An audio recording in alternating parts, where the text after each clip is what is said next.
Hello everyone, welcome to Merry E-Learning Resources. To our first episode, we are going to talk about Black Sea Grain Initiative. Black Sea Grain Initiative was taken by UN. We are going to talk about how is it going to impact the world as a whole. And we have very renowned Professor Khurana with us to talk about it. So sir, I would like to ask you your view about this initiative. Why isn't renewed on 17th July 2023? As most of the viewers know, that Black Sea is in Europe and is adjacent to Crimea, which was earlier part of Ukraine, and before that, much before that, part of Soviet Union or Russian Federation. And there is a problem there because of the acquisition of Crimea by Russian Federation in 2014. And then the Ukraine conflict, which starts on February 22nd of 2022. Now, in that context, since there is a port, Odisha, which is of Ukraine, which is the major grain exporting port to Europe, rest of the world. So about 100 countries, the grains go from there. Yeah. Wheat is one of them. Ukraine is a very large producer of wheat, largest in Europe, but one of the largest in the world. So is Russia. And there are other grains also. Barley is there, and then maize is there, which is exported from there. So last year, 38 million tons of grains were exported from Odisha by Ukraine, with the courtesy of this agreement which was there. And what is that? It is not agreement, it is MOU. And the MOU was that though the war situation was there between Ukraine and Russia, that the grain should be allowed to be exported. It was a two-way MOU, which was brokered by Turkey, because that's in the corner, and by the UN. And what was it? Because Russia had said that Ukraine ships carry and bring arms, so they should be inspected. Right. So they would not allow Russians to inspect it, and Russians would not like the ships to come unless they are inspected. So in the name of grains, they are dealing in arms. And so since they are at war, they have to be careful about it. So Turkey became an intermediate place where incoming ships and outgoing ships from the Ukrainian ports were inspected. Okay, that was one. And second was the Russian Federation saying that we would allow these to go out, we will give it protection also. But there is the other side of the story, that our grain, there should not be any restriction of transport. Now, what is this restriction? It's a different issue because there are sanctions on that. Now, among the sanctions were specific sanctions on the wheat trade. That means the Agricultural Bank of Russia could not be part of SWIFT. Therefore, it could not receive any payments. And Russia also sends grains to about 100 countries. Right. It's as large. And so after agreeing to it last year in July 2022, then the NATO members and others forgot about it. And the second was about fertilizers. Both of them are also large producers of fertilizer. But the exports from Russia are very large as far as fertilizers are concerned. So they specifically sanctioned the chief executive of the largest fertilizer company. The West did that. With the result that he can't sign, and his sign is not acceptable. So the fertilizer exports could not take place. So on one side, they were saying that, United Nations also included, that's because of Russia that, food security is affected, etc., etc. But this is both sides of the story. Now, this time, UN Secretary General has specifically said that here is the letter I have written about 7 days before 17th July to tell them that their agriculture bank subsidy can be there, and that will be exempted from sanction.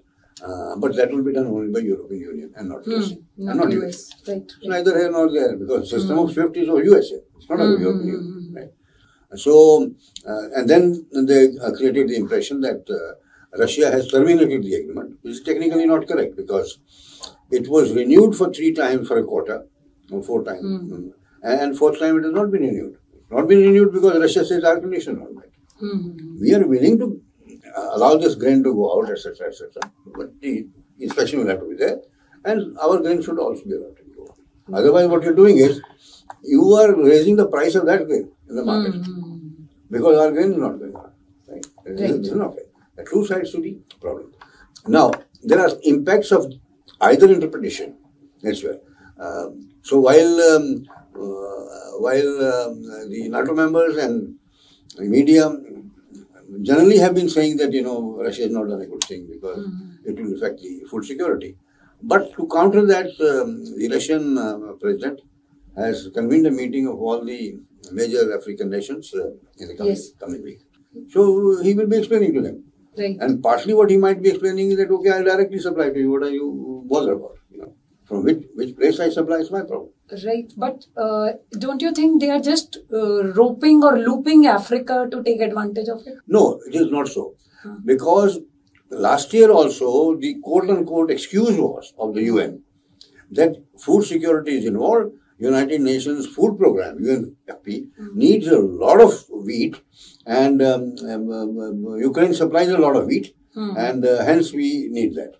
Now you look at the statistics. This is where the issue comes, that if you have stats-based or fact-based discussion, and then see what the policy should be. See?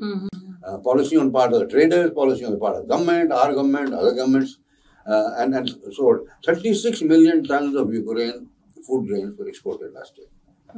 Okay. 17 July to 16 July. UN Secretary General's figure is 746,000. That means less than a million. That means less than 3%. Actually less than 2% went to what we call the developing countries. Right. Under the United Nations Food Program, 746,000, 746,000, 746,000 tons went to them. But is it creating a lot of opportunity for a country like India? See, it immediately did last year also. They asked us, just like it had happened COVID, but I don't want to go too much into COVID at this stage. Situation was similar. They asked India, but the immediate prices had gone up. Now, last 2 days, the prices globally, in Chicago Exchange, in Paris Exchange, and everywhere else, that is wheat exchanges, they have gone up by 8%. 8%, right. 8%. Now, this is just 1 or 2 days. Not 4. So, when the negotiations started with the UN last year, prices in India went up. Because X amount of grain will be going, and we can come to the statistics now, how it works. And since the prices in India went up, because after all, independent traders are there, government had no choice but to stop the exports of wheat. Right. To manage that market prices. To manage that market price. Right. Now, if we were to say today, what is the situation? Food Corporation of India has got 56 million tons in stock of wheat. Yesterday, it has stopped the exports of non-basmati rice. Non-basmati was banned. Yes. We should not say banned. But yes, media is saying banned. No. The media, therefore, we should be very careful how we interpret what media writes. Right. It's not a ban. They will not get an export license. That's all. They need an export license. They will not get. Right. But very strategically, it has been done. Non-basmati, not basmati. For the following reason. Yes, so something hidden in this strategy. That, first of all, therefore the statistics again are important. 40% of the rice overall, whatever is globally traded, is traded by India. 40%. Basmati, yes, we are the No, not basmati, total. Total rice, okay. Total rice. That means broken rice and then what you call small grain rice, included. But we export 40% overall rice. Basmati share is anyway 80-90% some people. Besides us, there is Pakistan. So we will keep that besides because it's a branded product now. And it's not going to make a difference. And of course, there is very high value addition to that. But regular rice. Now, if regular rice, we export 40% of the world, right? And if we stop the export of that, right, which means we will have sufficient quantity inside. Right?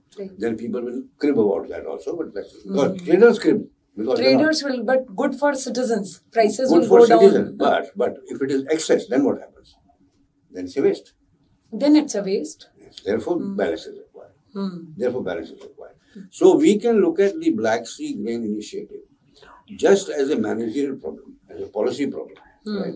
And not mix it with the war issue and saying who's at fault and who's not at fault and all that, because that's a separate analysis. Yeah, that's what we should do.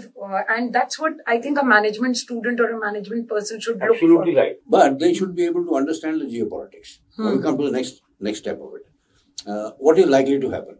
Okay. What could be further? On the same date, two things were done, which personally I consider very bad. Very bad from humanity point of view, also very bad in terms of negotiation which was going on. That they bombed with cluster bombs. USA supplied on that day, Ukraine on that day itself used it, and then they bombed this Krish bridge. It is an 18-kilometer longest bridge in Europe, built 100% with Russian money after 2014. And it is not on the land of Crimea either. And there is a connection to the both sides, Crimea and Russia. So now we'll talk about it that because of this thing coming out of war, but somebody using a bad policy actually. They could have waited for a couple of days. Right. So let us talk about this in our next upcoming video. We wind up here that Black Sea Grain Initiative should be looked as a managerial problem, policy problem, rather than a geopolitical or a war issue. Then it would, then we will be able to reach to a better conclusion or better results, which will be good for world in totality. The government has decided to ban the import of grain into Poland, along with dozens of other agricultural products. This includes eggs, milk, meat and sugar. Although Turkey brokered a deal with Russia allowing ships carrying grain to leave through Ukraine's southern Black Sea ports, there is a significant export backlog, favouring exports across its European land borders. But it's forcing down the price of Polish produce. Farmers came out in protest on Wednesday, demanding urgent measures. This Ukrainian grain and other products are going to end up excluding us from the market, even though they were produced according to different standards and at different costs, and the EU is just letting it happen. Hungary also announced a similar ban on Saturday. This comes after a letter to the European Commission last month, signed by Poland, Hungary, Romania, Bulgaria and Slovakia, asking them to consider tariffs. Kiev has responded to Poland's announcement, saying they understood the difficulty for Polish farmers, but the situation is even harder for their own. Also saying that Poland's ban went against existing bilateral agreements. In making the announcement, Warsaw added that they were ready to enter into talks and that they remain unchanged friends and allies of Ukraine. Since the beginning of the war, Poland has sent a great deal of military aid and taken in more than 1 million Ukrainian refugees.